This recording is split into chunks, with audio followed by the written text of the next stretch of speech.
So did any of you know that sturgeon jump? No. No. Did not I- know that. I was with friends. We went out the mouth of the river, and I'm standing there talking to a couple of guys, and like 20 feet in front of me, a sturgeon came up like this out of the water, Wow, right that in must have front of looked us. crazy. It's a big fish. You don't Yeah. usually see those fish. I thought they were kind of bottom dwellers. I did too. Well, talking to people after, apparently they're known for jumping a lot. Oh, Really? So Huh. one guy, a former city councilor, has been sitting on the reservation in Salisbury watching them jump. Not far offshore, I guess. Wow. So- Is it like a seasonal thing? Are they jumping because it's like spawning season or? I have no Migration? idea. Hmm. All I know is on the way back in, another one jumped. It was, and these were just at the mouth of the river. I didn't see anything other than right at the mouth, and it was at low tide too. Interesting. So, don't know. But they're impressive. Catch some of that on camera next time.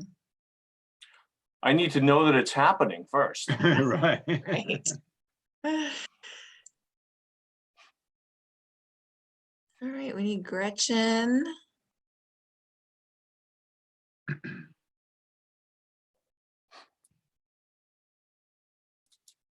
so I saw that we signed a contract with Woodsman's Incorporated or whatever.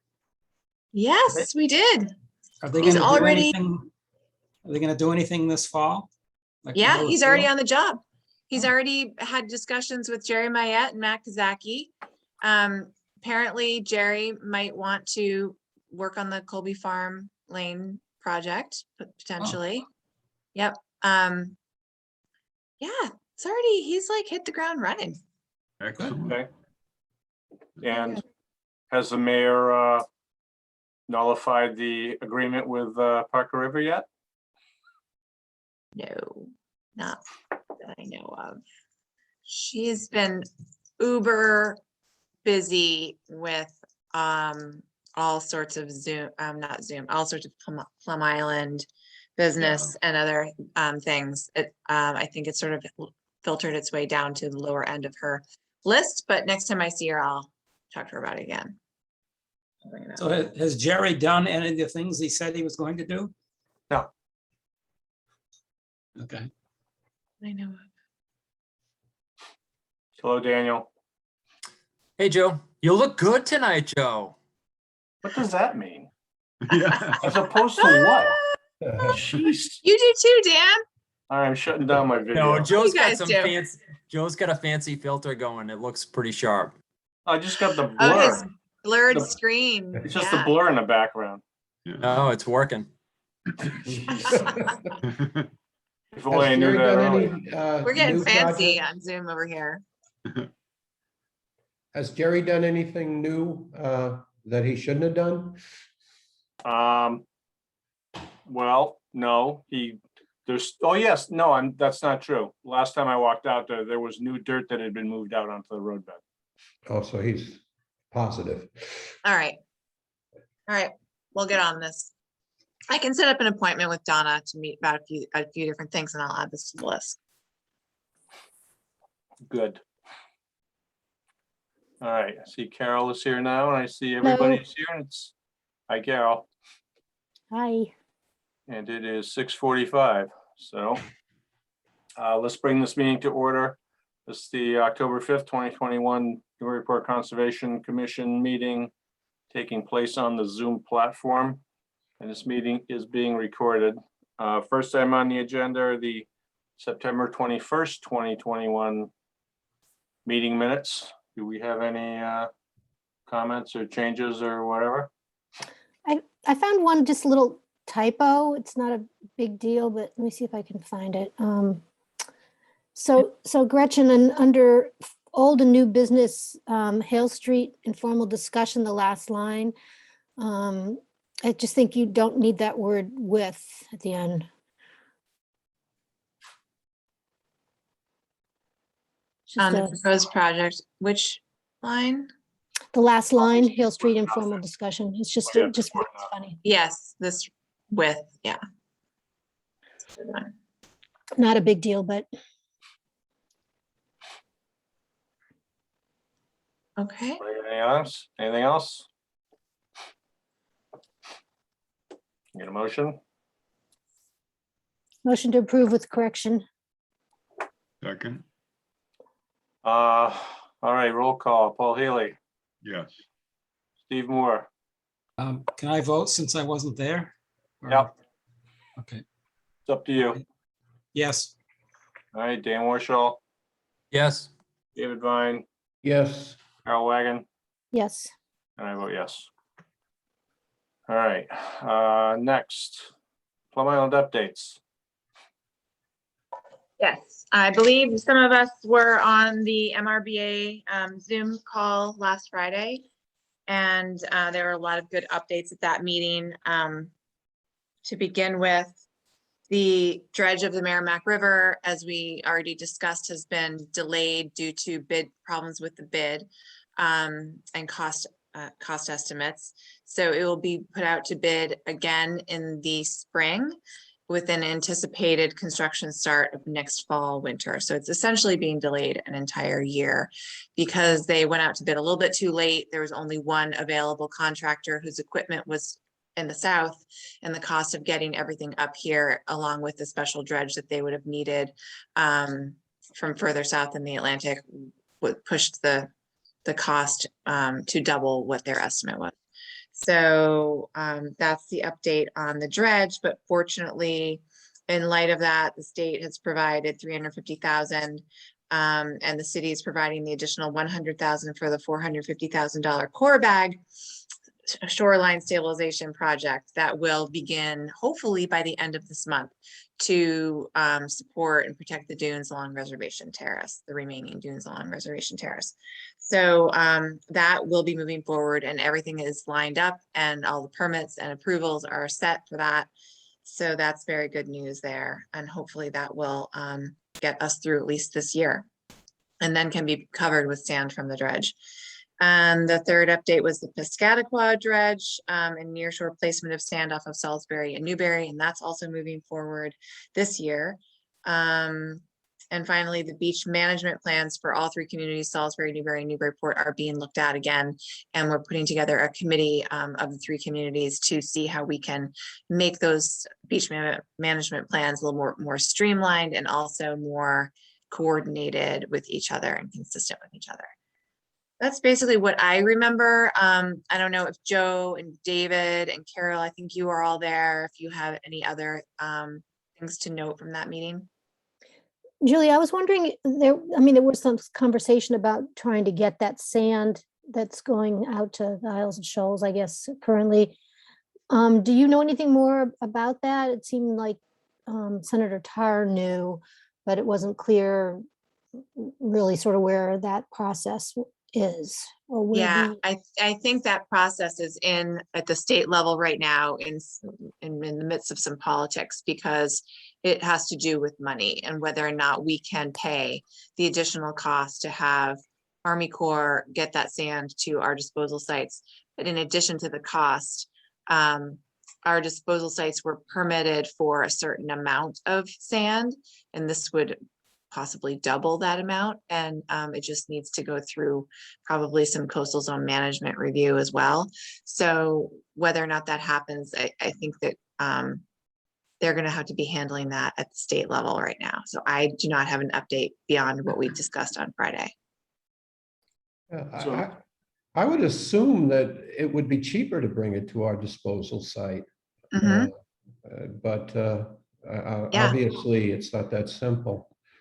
And I don't know if Nantasket was paying for or Hull was paying for that transportation down to them or whether the state was. And so now that Hull is not getting it, does the state have like extra money that they can just pay for it to come to us and it would be cheaper in that case, or whether it's a different pot of money altogether? I'm not really sure.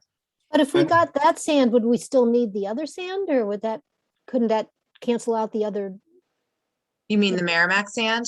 Yeah, Well, it's different locations for placement. So the sand from the Piscataqua dredge is permitted only to be placed offshore. It's considered near shore placement, but it's not on the beach, and it's near shore off of the beach in Newbury and near shore off of Salisbury. And the idea is because that sediment from the Piscataqua is not necessarily all compatible with beach sand and Plum Island and Salisbury beach sand. It's heavy, it's grainy, it's got a lot of coarse material and silt and things in it, that they place it offshore, and then they expect that the finer sandy material that's appropriate for the beach will gradually wash up onto the beach and nourish the beach naturally. So that's where the Piscataqua sand is going, and that's what it's permitted for. Whereas the Merrimack sand is compatible right away with beach sand on Plum Island, and it has gone through the permitting process to be put directly onto the beach in Plum Island. So that's the difference see. between the two. Okay, thank you.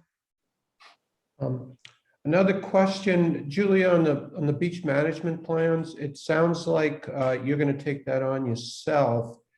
As far as preparing a notice of intent that we'll then receive, is that? Yeah, I mean, I can do that, or, you know, we can do it as a planning department or as a city, or maybe DCR wants to have a hand in that. But I have started making some updates to the plan. As you know, you basically wrote the plan all those years ago.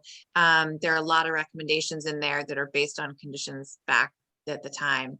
And I think if we try to streamline it and update it, we might just get rid of that entire recommendations section and just make it a more simplified plan that can translate into the future more easily. So that's Yeah, kind of what we're working. What I recall of that, that's a very good idea. It was pretty cumbersome. It was a large document. Yeah, really detailed, really comprehensive. And I think we need to keep most of that content in there and just maybe modify the whole idea of the recommendations section. Yeah, maybe like just a summary sheet and then just make it a big appendix or something. Yeah, right. So I'll keep you in the loop on that because I know you were involved heavily in the beginning. So I sent a draft of what I have to Sharif already. I'll send one to you. You just take a look and let me know what you think. Okay. Anything else?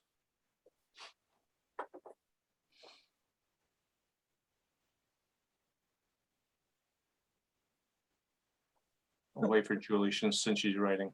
Sorry, no, I don't have anything else from that particular meeting or on Plum Island right now, unless anybody else does. No. No. All right, now let's move on. Certificates of compliance, etc. First one is John Marcheterre. Sure, I butchered that well. 10 Harbor Street, requested determination. Okay, John, I'm promoting you to a panelist, which means you'll be able to share your video and see the rest of the commission, and you should be allowed to speak.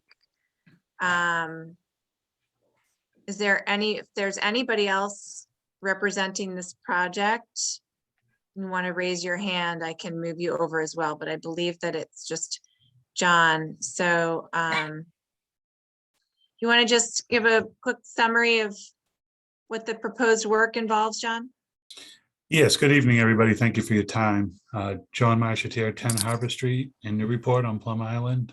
Planning on replacing the old shed, which had actually started to fall down and has been demolished and disposed of already, which is in that lower picture there. With the same size shed, 8 foot by 16 foot. Gonna install it on top of piers built of cinder blocks, 8 by 16. Yep, that picture there. So 24 inches above ground with 3 of those blocks, 8 inches each. And getting the shed from Post Woodworking in New Hampshire. And it's a Brunswick shed, which is, there's a photo of it Yes, this one. down below there. And I think that's about it. Right? And it will be in the exact same location as the Exact existing same. shed? Yes, exact same footprint. The original shed was built in the 20s with the house. I'm sure the raccoons are not happy with you taking it down either. Yeah, squirrels, right? Mice, yeah.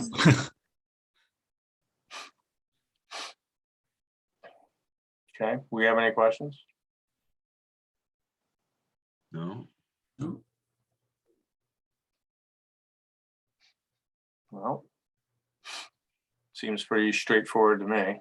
Um, Yeah, it meets all the Plum Island standards for shed and elevation within the V zone for this type of structure. Okay, well, can I get a motion? I'll make a motion to issue a -2. Second, All right, roll call. Paul Healy, Yes, Steve Moore, yes. Dan Warshall, Yes. David Vine, Yes, Carol Wagon, Yes. and I vote yes. All right. Thank you, Thank you, everybody. John. So John, I will write this up and send it to you in the mail, and I'll email you a copy as well, and you'll be ready to go. Awesome. Thank you so much. Okay, thank you. All right, thank you. Bye. All right, next item is City Newburyport Reservation Terrace request for minor modifications. Okay. This one, Anders is not here tonight from GZA. I said that they didn't really need to come to represent it because it's so straightforward. Essentially, the project that we were discussing earlier with the core bags that you all permitted back in the spring is taking place on DCR property, but it's a city project. We're paying for it along with the state, obviously, but it is on DCR land. And what they are objecting to in our order of conditions and what they are requesting that we modify is this special condition number 22, which says the term applicant uses as used in this order of conditions shall refer to the owner, any successor in interest or successor in control of the property, etc. The owner is DCR. But DCR is not the applicant in this case, and they don't want to be responsible for the project because they are not undertaking it and they're not the applicant. So they want us to change this to say that the term applicant and using this order of conditions shall refer to the city of Newburyport. And so it's pretty straightforward. I can easily make that change as a minor modification to the order of conditions. And then they'll be able to move forward. Any questions? not specifically on that, but Julie, I was curious. I've been out there and I was looking at those blocks and they're kind of scattered all over the place. Are they gonna be doing anything with those now? They were kind of incorporated into the last design. Yeah, so the blocks, the big blocks that have been out there and that are now sort of tumbled down the beach a little bit, those were incorporated into the design originally. And then additional rock was placed in between those and the collapsed roadway during that storm. Now what's happening is Anders is going out. Their intent is to remove the stone that was recently placed, the rock. And Anders is going to do a survey, resurvey the area so that they can have a better sense of how the core bags need to go on, because the beach has changed a lot since it was originally designed. And if possible, they're going to pull those blocks back up during construction to where they were before and use them the same way they were planning on using them before. They don't want the new rock there. Obviously the commission doesn't want the new rock there and has specified that it be removed, but the applicant doesn't want it there either because it could damage the core bags when they go in. So my understanding is that the survey will be done and then they'll have a better idea of how it's all going to lay out. Okay, more than likely, they'll move the rocks rather than the blocks. Blocks, yeah. I think they want them back where they were before. Yeah, okay. Okay. Anything else? I'll make a motion to approve the minor modification. Second, Second. All right, roll call. Paul Healy, yes, Steve Moore, Yes, Dan Warshall, Yes. David Vine, Yes, Carol Wagon, yes. and I vote yes. All right. Julie, could you demote John Marchettaro? Yes, yep. Thank you for reminding me. Okay. All right, next item is Evergreen Commons LLC 18 Boyd Drive, request for minor modification. Okay, now I believe we have several people here for this one. Howard Hall, Chip Hall, and Lisa Mead, promoting them to panelists. And Tom Hughes. Hopefully that's working. Hold on a sec. Sometimes it's a little tricky. Okay. All right, now they should all be able to unmute themselves and we'll move over to the Evergreen request for minor modification. Lisa, if you want to start or whoever.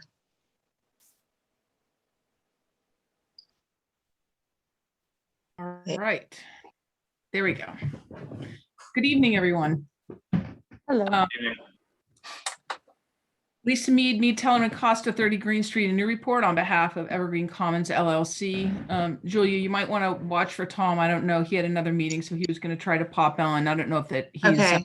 He may or may not be available. I with saw me- him. I saw him on Right. here. He So, was there, but Yeah, he seems to have run away. yeah, that's all He right. may have. He's double hearing it tonight, as was I. So. Okay. With me tonight is Chip, who's one of the owners, one of the principals in the project. And we're here for a minor modification. I will then, after this, give you an update on things as well, because as Julia knows, we have been very busy. So the request for a minor modification is something that you'd heard about before. We have been to the planning board for this modification, and it has been approved at the planning board, but it is twofold. The first is, as this commission knows, there was and is a proposed connection up to the rail trail along the highway. And we were working earlier in the year, late last year, with Mass DOT, and Mass DOT will not let us cross the line of, I'm going to call it the line of demarcation. There's a technical term for it, but we're not allowed to cross it, and they won't allow us to do the connection. So upon discussion with the mayor and other folks in the planning office, it was suggested that the applicant design the connection and provide an easement specifically for the construction of the connection, even though, of course, the conservation restriction is public open land.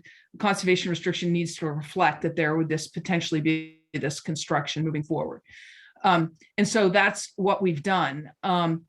It was interesting. I think both the mayor and the planning board, specifically Rick Tainer and Andy Port, all think that once the city has the right to do this, it will be better to negotiate with Mass DOT, but Mass DOT wasn't having any part of our requests.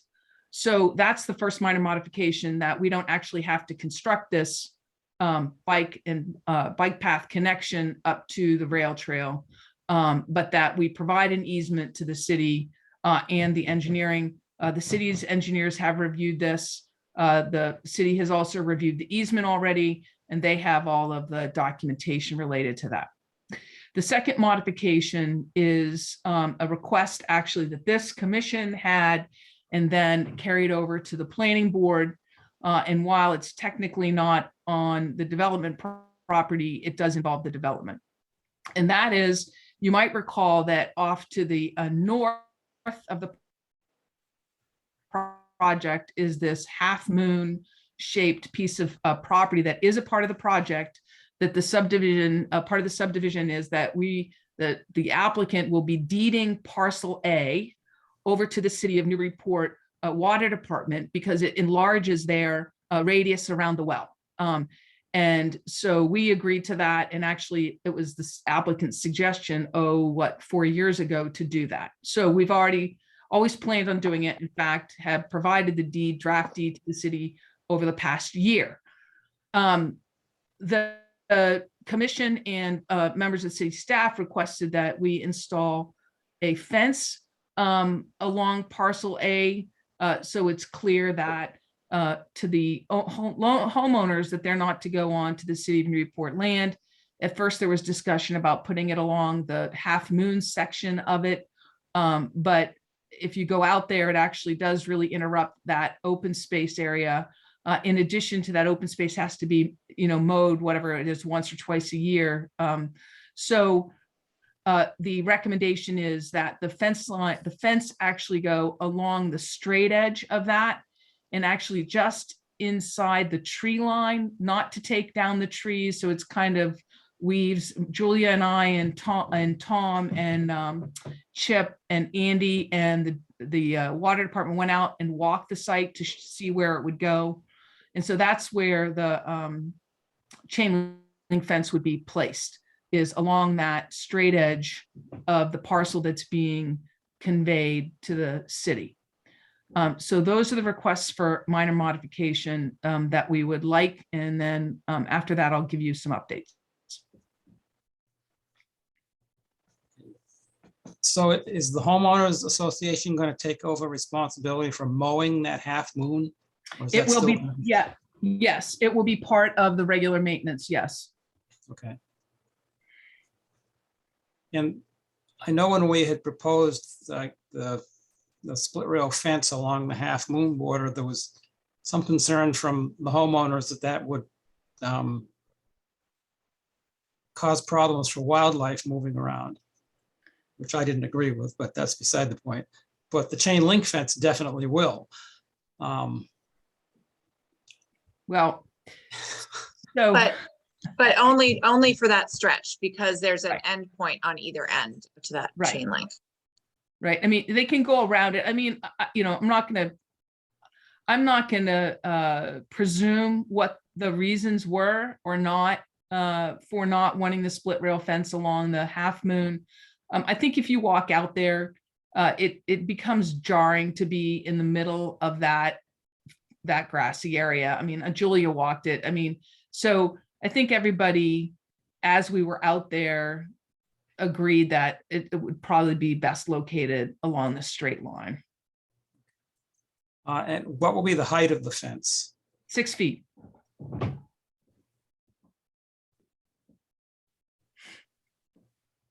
And that was at the request of the water department, because they didn't see the point in having a fence that people can just hop over, or throw things over, or whatnot.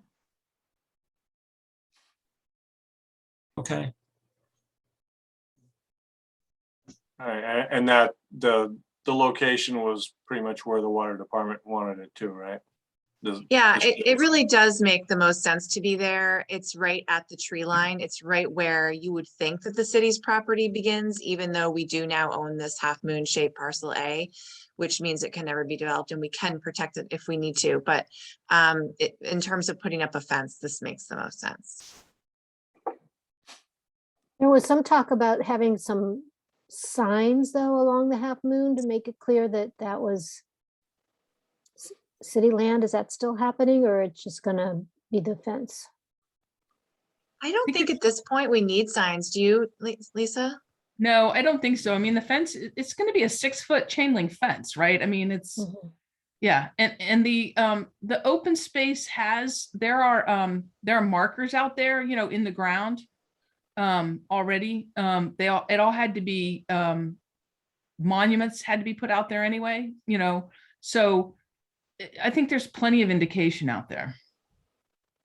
I do too. If it turns out that the water department feels like it's not protective enough alone just as a fence, and that they need to put signage up, I think that could be done in the future pretty easily. Yeah. And it would also facilitate if there were no signs out there, since we're not gonna have a fence, they can just mow it, just go right through it and not have to go around posts that they'll probably hit and need to be replaced and stuff like that.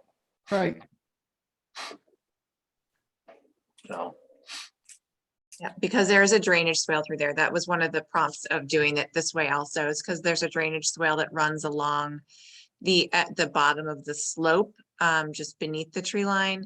And that does need to be continued to be mowed. So it's not as though we could have let this whole parcel A grow in naturally anyway. Okay. We have anything else? Not on this, no. Thank you. I have a question. So the trail that is now going to be, sounds like it's going to be developed by the city rather than the developer. Is there additional cost then that falls to the city from doing that, from taking that over? Well, I think is, so of course, I mean, if the city's going to build it, the city's going to build it, right? But, you know, I think Rick Tainter and some other folks have already talked about how they could, there's various grant funds that would be available to help with that. So I think there's a lot of heads already working on that. I see. All right. Do we have anything else? We are going to, I think, get an update from the applicant after the vote on these two minor modifications. We are hopefully going to get an update on the signage Right. installation. Yeah, okay. Right. Okay. I'll make a motion to approve the minor modification. Second, All right, roll call. Paul Haley, yes. Steve Moore, Yes, Dan Warshall, Yes, David Vine, Yes, Carol Wagon, Yes. and I vote yes. All right, thank you. All right, thank you, Mr. Chair, and if I could, and now I see that Tom is on now too. I don't know if he's available. We'll see if he undoes his microphone. But just to give you an update on what's happening. So the really great news is the conservation restriction language has been approved by the Commonwealth. And I don't know if Julia wants to comment on this or not, but I've worked on conservation restrictions for 20 years. And it's really always been a grind to get them done. And the new staff at the Commonwealth has really been amazing.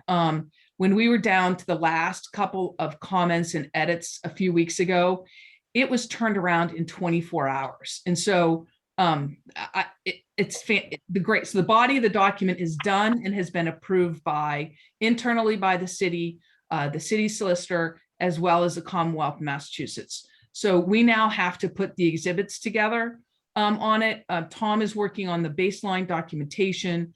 The as-builts are being completed. And then there are some other things that have to happen. But so as far as the conservation restriction, it's almost ready to be teed up to be submitted to both yourself and the planning board for approval, and then off to be signed by the mayor, et cetera. So, and then the Commonwealth and the applicant. So I'm pretty excited about that. As to the signage, so there was an attempt to put up some of the signage, and it was put up not exactly correctly, but before it was actually corrected, we had vandals who decided they wanted to rip down the signage, and some of the signage, not all of it, but some of it. And so, it was an opportunity to do a couple of things. One, figure out a way to secure the signage better, put it at better locations as far as height is concerned, and to address some of the design, if you will, or the initial installation that wasn't what was actually designed on the plans. So that's being done. Some of the signage has been put up. I don't know that Tom sent one into you, but one of the wetland signs is out there. It's been put on with the appropriate kind of screws that you can't unscrew, with washers, a couple of bolts on each sign. And they're at like 4 feet, like chest height, so that they're very legible to everyone. There was a concern from Julia, and rightly so, related to the informational signage, that is the more educational signage. The installation of that is being redone and reworked. It will be all framed, tablet style, with the appropriate support posts holding it in. So Julia, that is actually being worked on and designed and constructed right now. So the signage is almost ready to go as well. Tom, if you're on, if you want to talk about some of the vegetative issues that are being addressed and the overseeding and things like that after the issues Yeah, that occurred a few months ago. I'm in my truck, so I don't have the ability to share a screen on things, but to follow up on the signage, we can't complete the signage until the reorder of the signs that were stolen comes in, but all of the posts are set, and as Lisa mentioned, the educational signage, we just need the carpenter to finish that work when the replacement signs come in. The meadow area that was cut by the HOA over the summer has been overseeded with the wildflower seed and rolled, and various plantings have been replaced. We will have more information for you on those items, but we are quickly working to really wrap up the open space and move this forward. Overall, I'm really happy with the way the open space is turning out. The area that needed to be completed, that was between the meadow that was done and the cul-de-sac at Boyd Drive, has all been prepped and seeded, and the oats are several inches high, and the wildflowers are sprouting and coming in between. So very optimistic about the success of that area as well, and we've got great weather for it too. I would also say, as far as the subdivision itself is concerned, the last houses are under construction. We're in tomorrow night from the planning board to release the last covenants, not certificates of occupancy, two different things. And the road will be finished and the sidewalks will be finished probably by the end of October, if not sooner. We've been waiting on cooler nights for that. So the final parts of the road and sidewalks will be completed by the end of October. I'm hopeful that we will be in front of this commission by the first meeting in November for a request to approve the conservation restriction with the supporting documentation and the partial certificates of compliance for the lots. So that's our goal. And we're really trying to keep everybody's feet to the fire to make that happen. We have that setback on the signage and some other stuff this summer related to the vegetation. So hopefully that's all rectified. Okay. Okay. Great. Yep. Lisa, Thank you. do you know whether, I don't know, whether you or anybody else who's been involved with the project has thought about, considered doing some sort of educational work with the homeowners association so that people better understand, you know, what are the environmental issues out there and why things have developed the way they have? Yeah, so we're gonna, the homeowners association has a new attorney, which is really great. And they have some new trustees, which are really interested in this. Some of the new homeowners do need some education. So we have to talk about that, but it is Evergreen Commons, Chip, and all of us that have been working on it. You know, some new owners will come in and they do some things that frustrate us because it impacts what we're doing. And so, Carol, we are putting our heads together to figure out how to have that kind of meeting or informational, educational information go out to them on those matters. So it's not lost on us because it's frustrating to us. So I'm sure, yeah. So yeah, the answer is yes. We're thinking about figuring it out. Yeah, and if I can add, the mowing issue over the summer really kind of lit a fire under the HOA board, and they're far more inspired to really get actively involved in totally understanding all of the environmental issues and management. And they're going to make sure that the contract language with future, future maintenance groups are kind of ironclad. So I think in the end, that mowing thing may end up being a real beneficial thing along the lines of educating the homeowners. I think this might be a good time to in addition to talking with them about these educational concepts, is to see if they have any concerns about the HOA or the management and maintenance of the landscapes and things like that. Because I know that, it's very restrictive. The HOA specifies one landscape contract every year, only one contractor, et cetera. And, as we move forward with these 38 homes and all the different homeowners who are already there, questions have come up about why just one contractor? Could we have one landscape plan that gets approved by the city, and then maybe more than one contractor who could be assigned to it, so that it would give homeowners options rather than just have to pay anytime they want something done on their property, to have to wait for this one entity to come and get it done, which might cost them a fortune because there's only one game in town and that kind of thing. There may be an opportunity to make this a little bit easier for everybody moving forward, to change one or two things in that document now. I don't know if you've heard from them already, Lisa.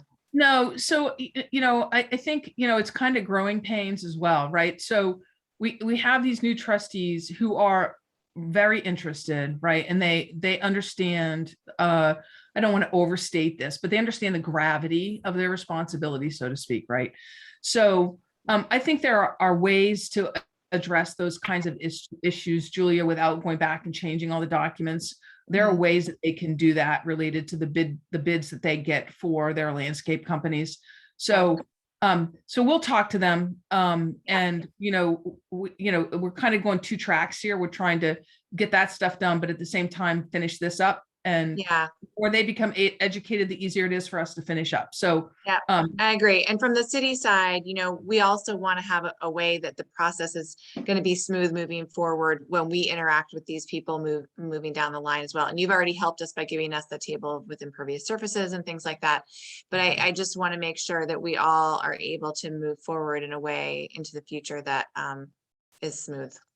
Yep, you got it. So we'll see. But, maybe our goal will be that before we come in November, we'll have had at least a meeting or some kind of conference with them to have this conversation. Yeah, that'd be a great idea. Okay. Yep. Okay. Thank you all very much.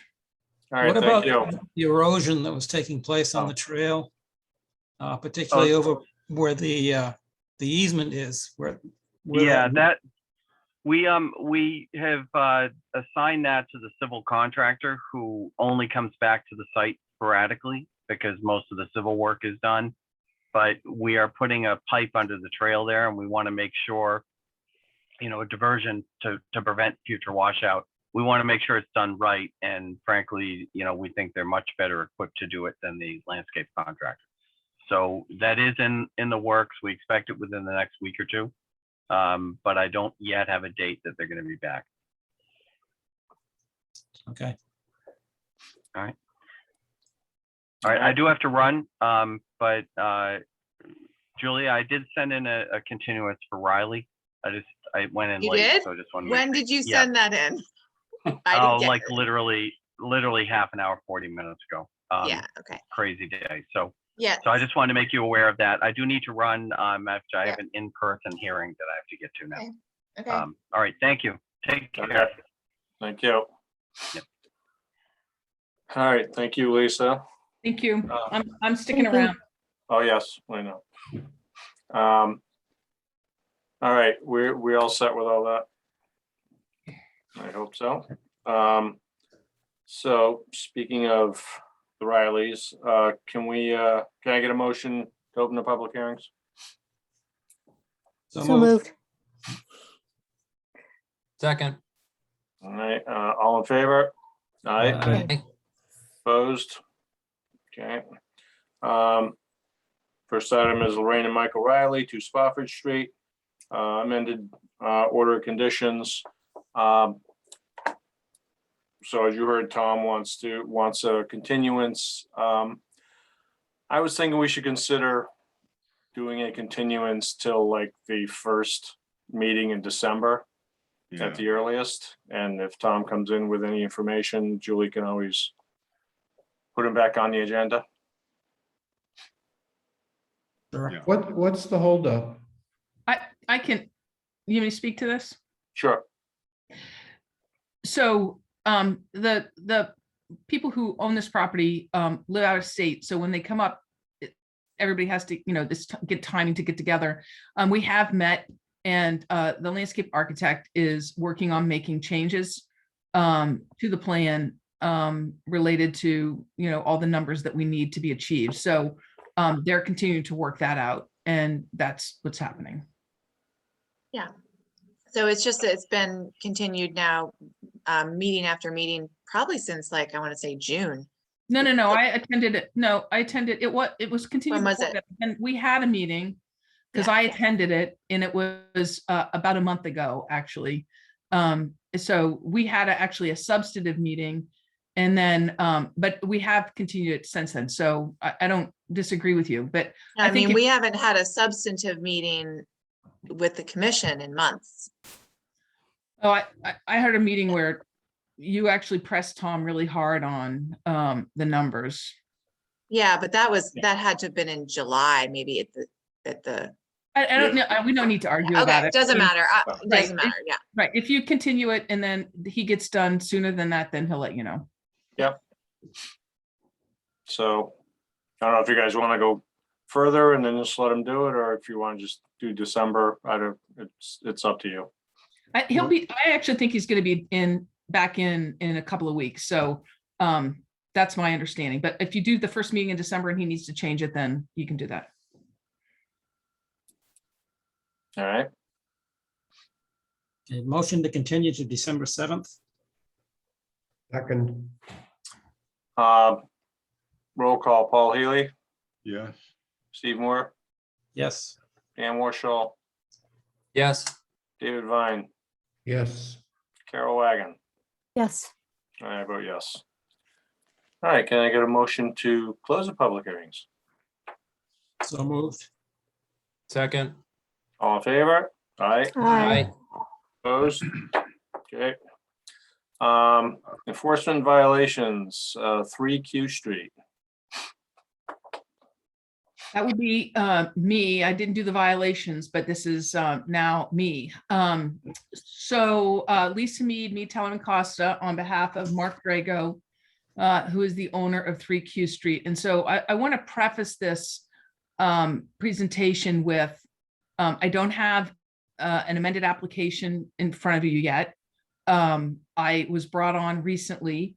I have met out on site with the owner, the contractor, and the original contractor, who is now being re-engaged. So Bill Barrett, who came to the commission originally to get the order of conditions, had to step away for health issues. He has now been re-engaged. And so he met me on the site so I could better understand what his filing was with you. And I do think that really ultimately what you all need to do is go out and see the site. And so you can better understand what we're proposing. What I have for you tonight is a list of things that we are considering that we think will address a number of issues. I have some aerial photos from 2015. Now, my client didn't buy this property until 2019. So there's a 4-year gap there. And I found some late today that I talked to Julie about from 2017, which is a little closer and they look a little different than 2015. I know that the commission is trying to understand what the quote existing conditions really were.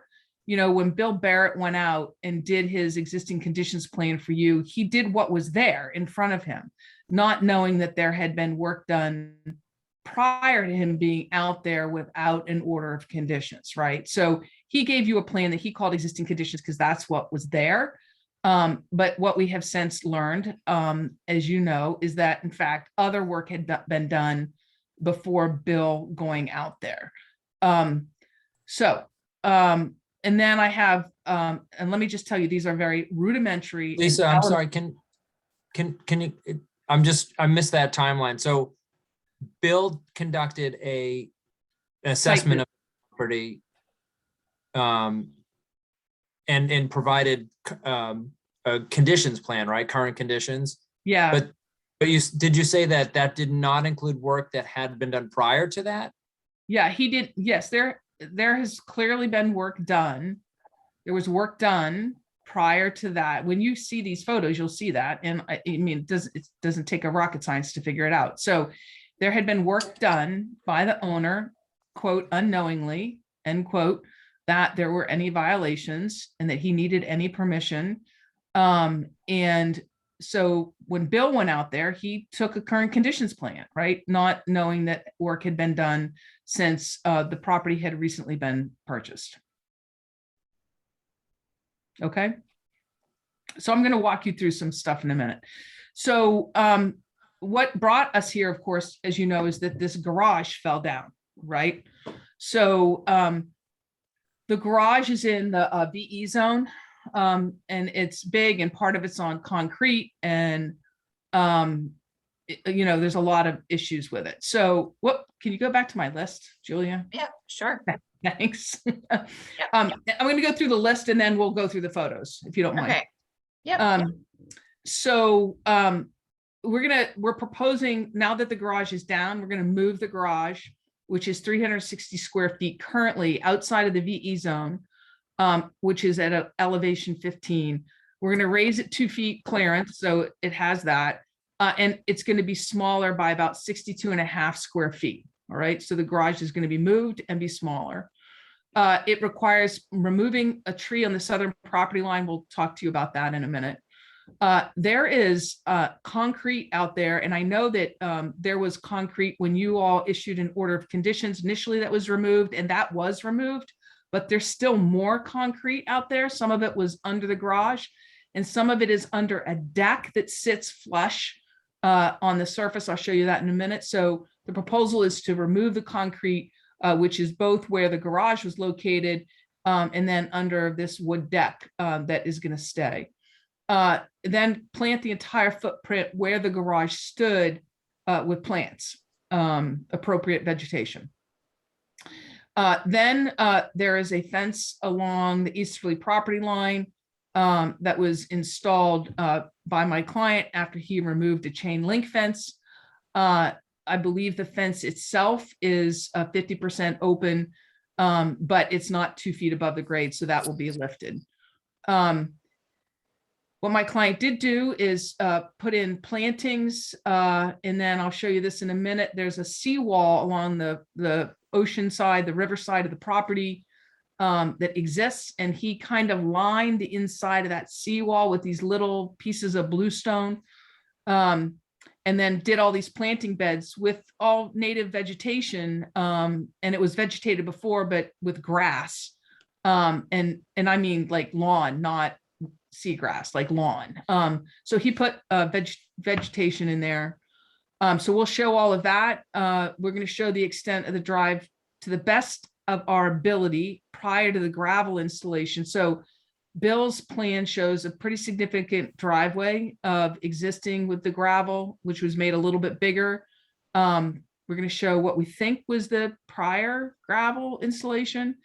Also, there's a couple of pathways that were sand before that have gravel installed, and then now we're going to try to show that to the extent that we can. Okay, now you want to go to the plan. So, I mean, the photos. So this is a 2015 photo. All right, all these photos are from 2015. It's about what I could find in order to get this submitted. So you see that circle on there. You see my really clever circle. That's all cement. That a lot of that has been removed, and more of it is proposed to be removed. So that's all cement at that time. That's just not a surprise to anyone. Next slide.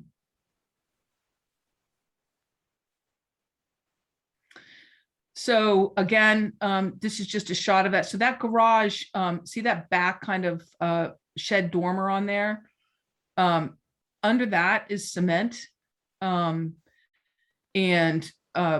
So that obviously that cement will all be proposed to be removed. That flat thing right in front of it, where Julia's hand is there, that's that wood deck that's at grade, which you agree that the current order conditions allows to stay there.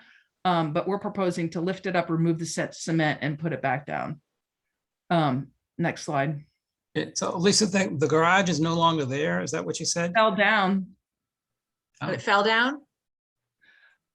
Julia, I have no information other than look, you can all suppose, I can't, I don't know, right? Well, I wasn't it's there. an important distinction, because if it fell down due to a storm or something like that, that's a different Well, it situation. didn't fall down due to a storm. It's my understanding is that the contractor had a permit to work on it, was working on it, left, came back the next day, and it was down.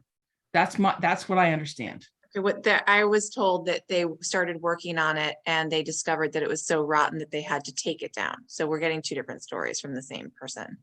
Okay, well, that's interesting. Regardless, it's And gone. that they thought that it was a safety thing and they needed to take it down. But All right, regardless, it's gone. Exactly. So, okay, let's move on. okay. So this shows the chain link fence along the side of the property that was removed, and a picket-ish fence was put in. I believe the pickets it's 50% open, but it's certainly not 2 feet off the ground. In this photo too, I think, see all the lawn? So you can see that was all lawn, and you can see on the left side of the house near where my circle is, see all that concrete? So, and there's like blocks that go along the sidewalk up to the driveway. So that's all gone now and is gravel. And it has a like a cobble edging. And then plantings. There's plantings and beds of all native plants where along the edges of where the lawn is. Next slide, please. Again, you can see the on the right side of the house, that is concrete. That's all gone. It was all removed, and concrete blocks along that side. And now that's a gravel pathway out to the front of the house. I call the water side the front of the house. Is that where the deck is that you talked about? No, that's in this picture, Dave.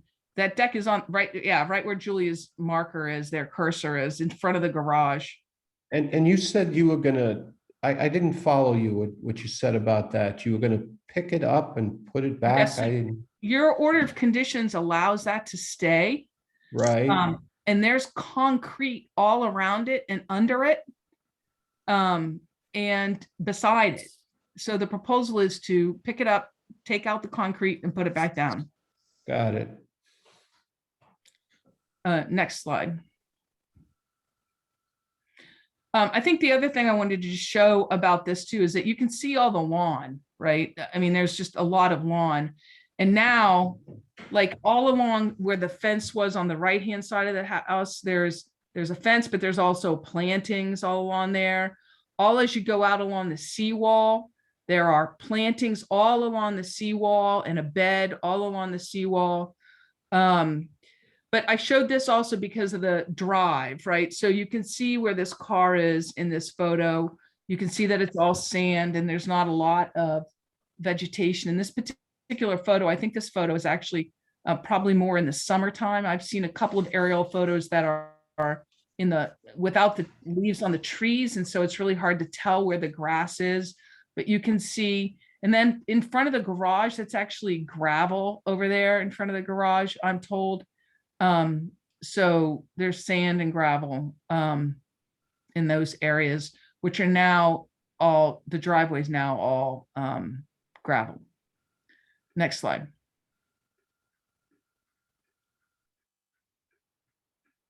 Yeah, there's the gravel. Again, my handy work there.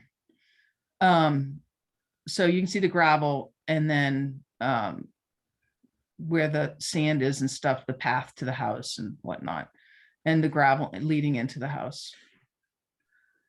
Okay, so if you go to the last slide, not the last slide, but the site plan here.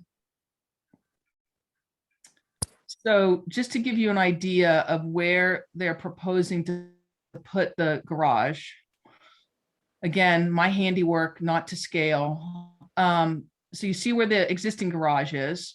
And so the proposal is to move it out of the VE zone and put it there where I've got that red box, 16 by 18 essentially. You see on the left-hand bottom corner of that box, there's a tree. And so if you go out there, you'll be able to see that if that tree stays, and I don't know how healthy that tree is. They've had limbs fall on it. The neighbors say the same thing, that the tree would go, but we can talk about that when we get out there. But that's the proposal, to move the garage there and make it 67.5 feet smaller. Next slide, please. The other issue that happened, I am informed that you all did your substantial improvement analysis based upon 2 appraisals, based upon a plan that was approved, and then what was built is different than what was approved. And so in a very rough style, generally, I'm going to say to you that a number of these windows that you see underneath these red lines are like arched special order windows that were very expensive, apparently. And so they didn't put those in. What I've tried to show here is things that they've changed. So in the top left side, they put 3, there's a bank of 3 windows instead of that arched window. On the bottom front, on the right, again, there's a bank of 3 windows instead of the arched 3 windows. They eliminated the windows on both sides of the front door. And they, they put side lights on that. That's, I couldn't see my own drawing. So they put side lights on the door, but eliminated the windows. Next slide. On this side of the house, that red is was like an eave line that they had on the house. It was a detail on the house that had an eave line with no windows behind it, but then they had this like curved half moon window by the fireplace on the 2nd floor. So they eliminated the architecture, design, and space of that eave line that you see there, or gable, I guess it would be a gable end. They eliminated that and they put a window on either side of the 2nd floor on either side of the chimney. Then they eliminated a window underneath that porch area on the 1st floor on the right-hand side. Next slide. Okay, so changes on this side is they banked those 3 windows on the 1st floor. So those were all pushed together. On the 2nd floor, they elongated the windows in that same gable. And then on the 1st floor where you see that window, they put a 2nd window. So there's 2 windows underneath that little porch area. And then they eliminated a window to the right of the porch area on the 1st floor. No, excuse me, they added a window to the porch area, right of the porch area on the 1st floor. Then on the 2nd floor of this, when we get to the next view, you'll see it, but there is a door that was approved walking into that 2nd floor off of this flat roof. They elongated the flat roof and they put railings up there so that it's very clearly a deck. So they elongated it by about 2 feet, maybe 18 inches. And they put railings up there. Next slide, please. And then on the back, they again removed the gable on that roof. They put a window on that dormer on the 2nd floor. They eliminated 1, 2, 3 windows on the 1st floor. And they eliminated the column that drops down off of that gable. So our proposal probably would be that we get a new appraisal to show you the value difference, if any, related to these changes, given how close the appraisal was to the 50%. Can I ask So a question? Lisa, Mhm. sorry, back on the slide. You mentioned that they elongated this roof line that's now a deck. So I'm assuming there's also decking material on the surface of it rather than it just being an unfinished roof. But they did elongate it. And I believe that they also then elongated the first floor platform landing below it. Is that not correct? It doesn't show that on here, but that this surface, Yeah, I don't, which is below the deck, is yeah. also extended out. I don't know that. I don't know the answer to that. Yeah, okay. Bill went out and, Bill actually, went out and went along each side and drew for me you cannot attribute these red lines to him. They're my red lines, but he actually drew a better plan that shows it, and he does not show that that landing got extended. Okay. But I don't know, so I can't tell you, but the thing he gave me doesn't show it got extended. Okay. So that's where we are. I will tell you that I feel like the lone man standing here. I have a client who has family with health issues. One of the reasons he's not here tonight. And Bill is taking care of a shoulder and won't be available till the end of the week for me to talk to him about next steps. But I would like to have a site visit. I don't know if we can schedule that. We don't have to schedule it tonight. We can, whatever you want to do. Because I think it's helpful if you go out and look at it. When I first learned about all of this and saw the photos and everything, it was really helpful for me to go out and actually take the approved site plan and kind of draw on it to see what had been done, what hadn't been done. And then when I saw the prior plans and what's out there, I mean, I think the only, one of the good things is that the plantings that were done are all, they're plantings, right? You should have approved them, but they're plantings. It took a lot up lawn space and it's better vegetation than lawn, right? Those kinds of things are good. So obviously everything needs to be updated so it's accurate. And we need to get your approval on an actual plan related to which has numbers on it related to the movement of that garage. Okay. So I wanted, Mark wanted you to know, Bill wanted you to know that nobody's sitting on their hands on this, that, people are working on it and trying to figure it out. And but I think you might want to come out. Can we go back to the site plan for a minute? Yeah.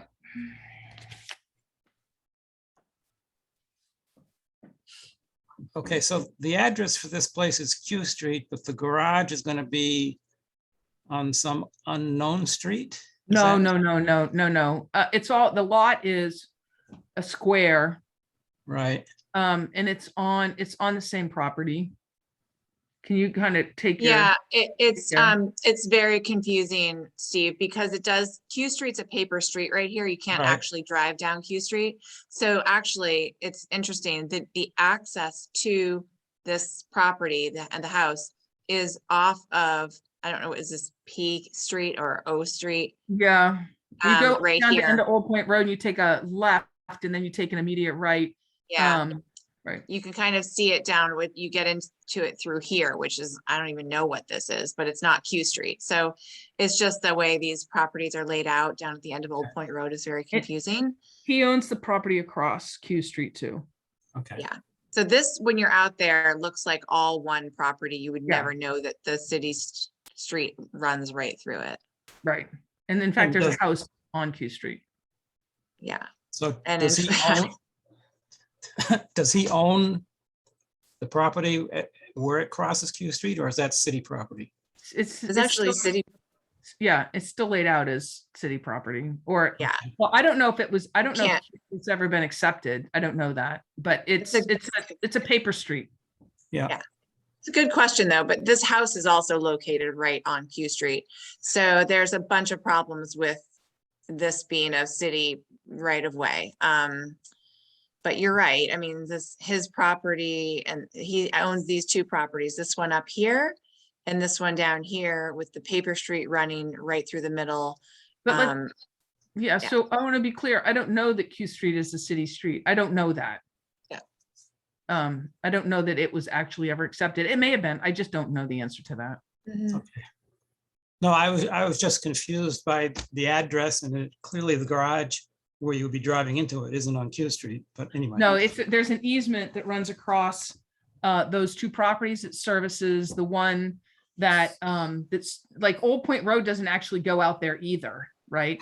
So it services his house and then the house immediately to the right.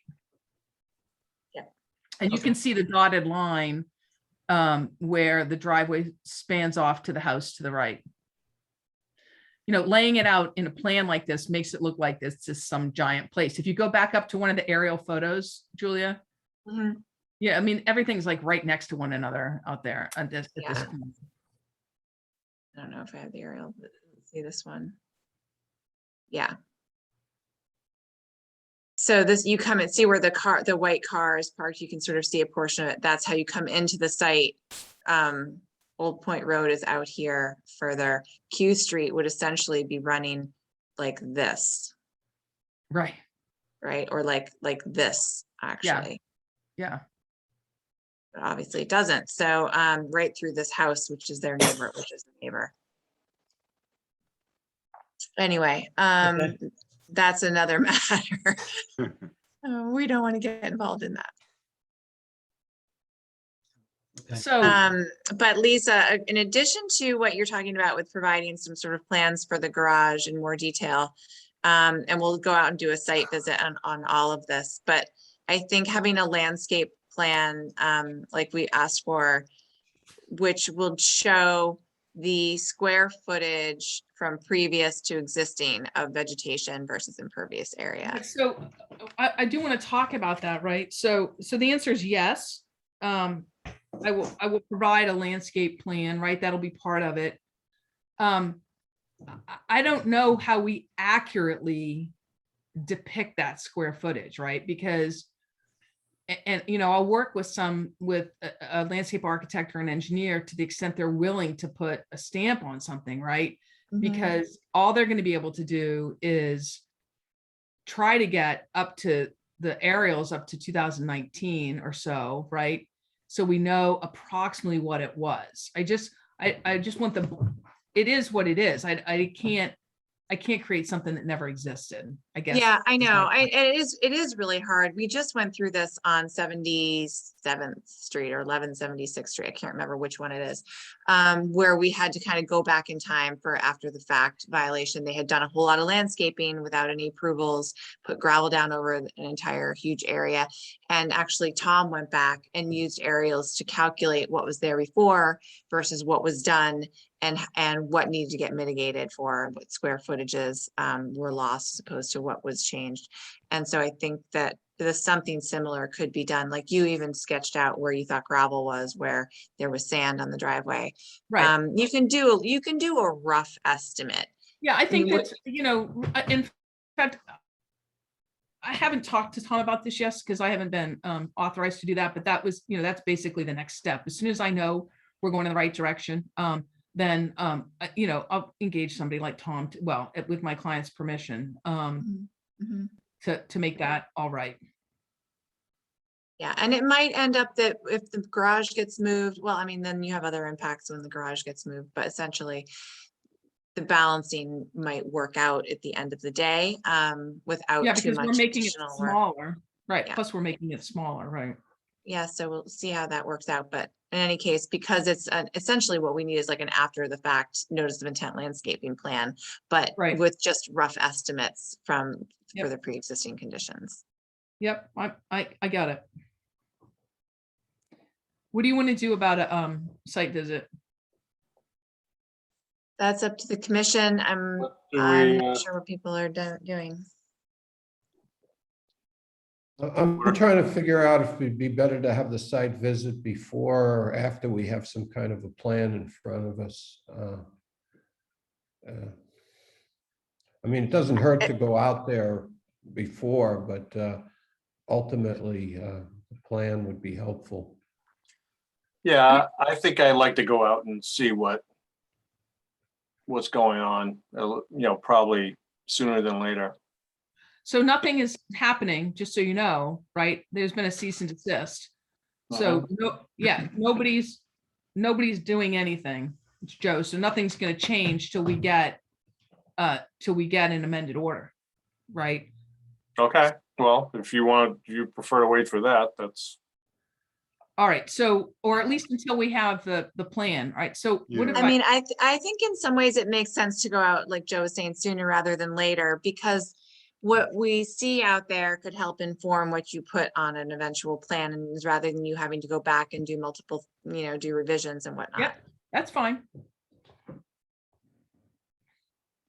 all right, so what are people's availabilities like?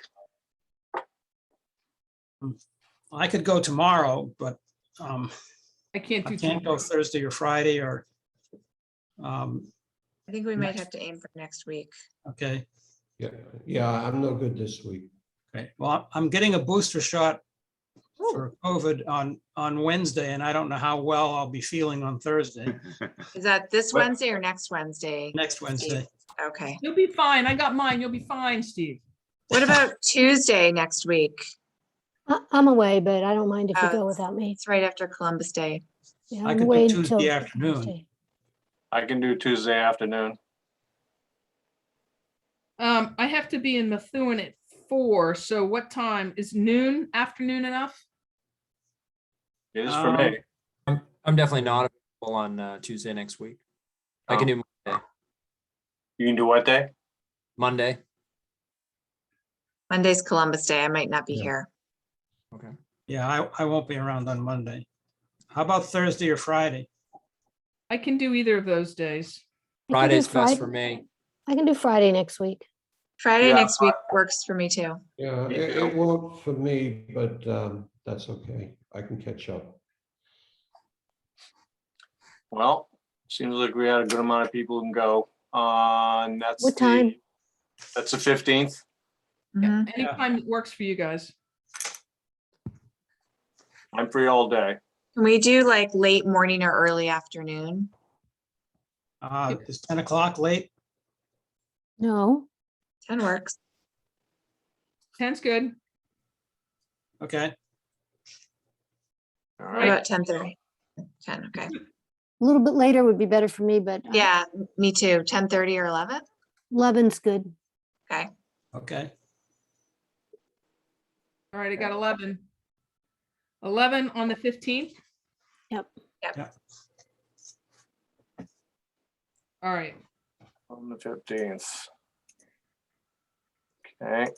And how do we get there? It's not Main Look, Street. drive to the end of, it's hard to park. There's not really a lot of parking. We can pull in the driveway to some extent. So go to the end of Old Point Road and take a left. And then it's almost an immediate right. I'll get out there before you. It's the first right that seems like it's not just a driveway. Right, but it is just a good It's like drive. a few driveways are off of it. Right. Or I might just park at the end of Old Point Road on the circle and walk up there. Yeah, it'll be easier to do that. I mean, I'll pull in the drive. There will be room in the drive, but not a ton. You can't stay in the first part of the drive because people come in and out of that from other houses. And I think we want to also sort of see that area too. So, Okay, although it's all covered in gravel, so it doesn't really. it's all gravel, right? Okay. Okay, I'll tell the client and maybe Tom will join us by then. Sounds good. Very All good. right. Thank you very much, you guys. All right. Thanks, thank Lisa. you. Thanks, Lisa. All right, take care. You too. All right.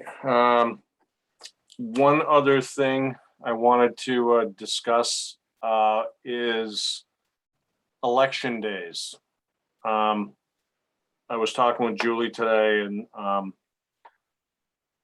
I would prefer, instead of going through the rigmarole of deciding whether we're going to have a meeting on election day or not, to simply have it a policy that we're not going to have meetings on election days.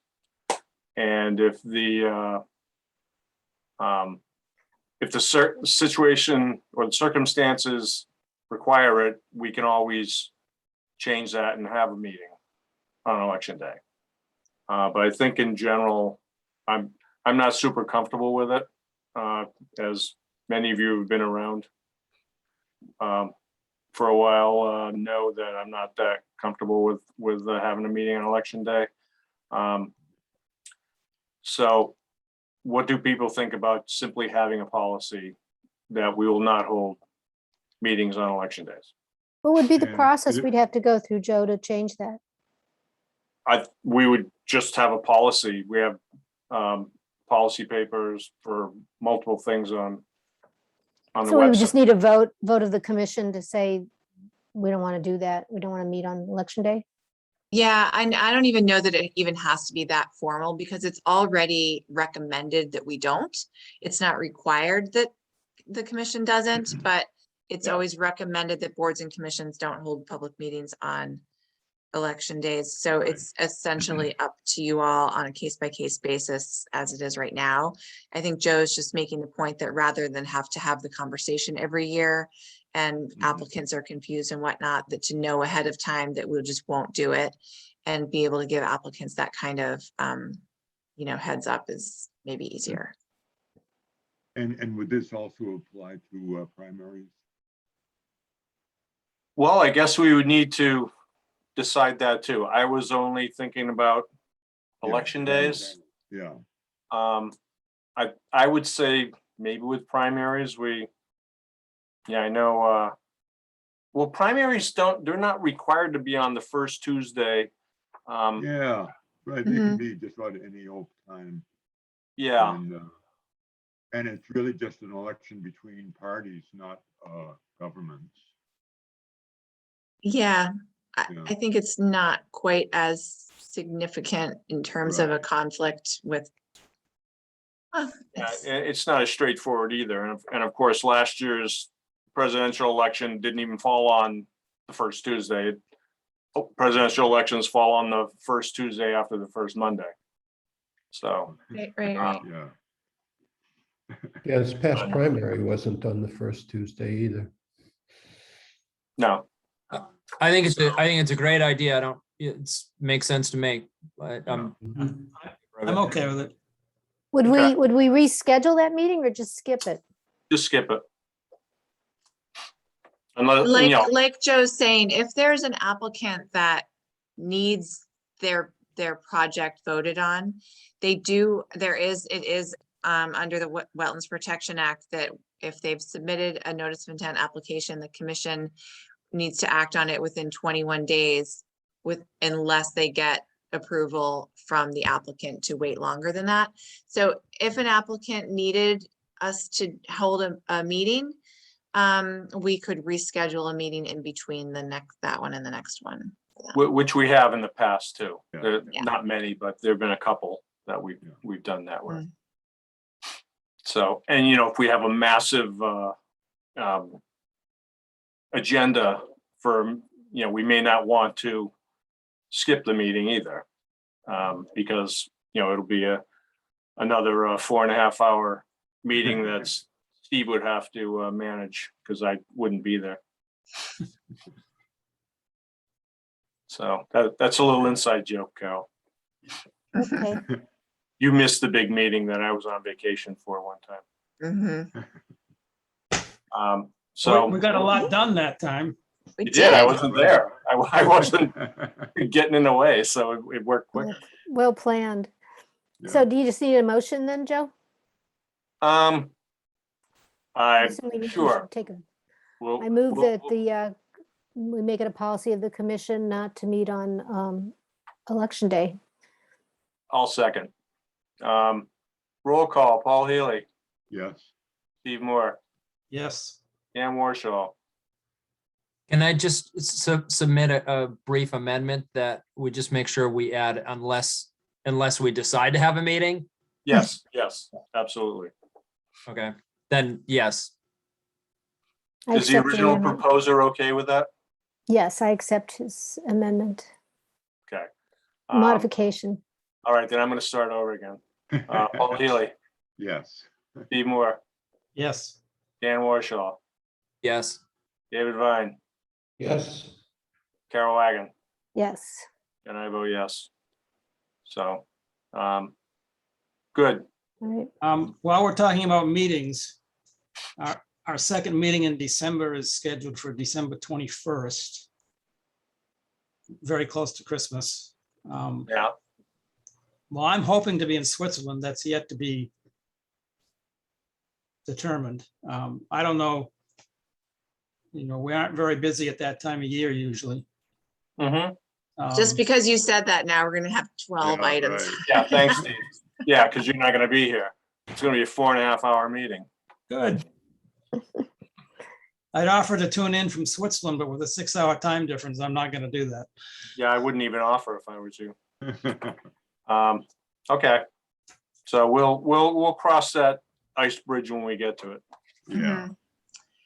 Yeah, I think we've done that in the past. If it's really close to a holiday like that, we have postponed a meeting, especially if there isn't really much on the agenda, or asked applicants, do you mind waiting till the next meeting? And they're usually okay with it. Okay.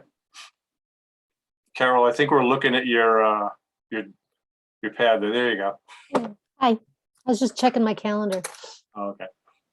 All right. Do we have any applicants for our vacancy? Not yet. I just spoke with the mayor's assistant about it the other day, so she's gonna be putting in an advertisement. And actually, we talked with at our staff meeting, we might try to do something, because they need someone on zoning and also on planning. And so to do more like a press release where we make it, have a sort of more significant statement in the newspaper. So it's easier for people to see. Has any thought been given to approaching one of the other applicants, our previous opening? Oh, no, I hadn't thought of that, but we could definitely do that. Go back to them. Donna could give them a call. Yeah, well, I'll see if, ask that. I think it was a woman, see if she's interested. Mm-hmm. Mm-hmm. Because she seemed to be quite interested. Yeah, I remember Trying it that. out. Yep. All right, do we have anything else? Don't all speak up at once. I'll make a motion to adjourn. second. All in favor? Aye. Hi. I. Opposed? All right. All right, thank you, Okay. folks. See you next week. Yep. Thanks, everybody. See y'all. Good night. All right. See ya.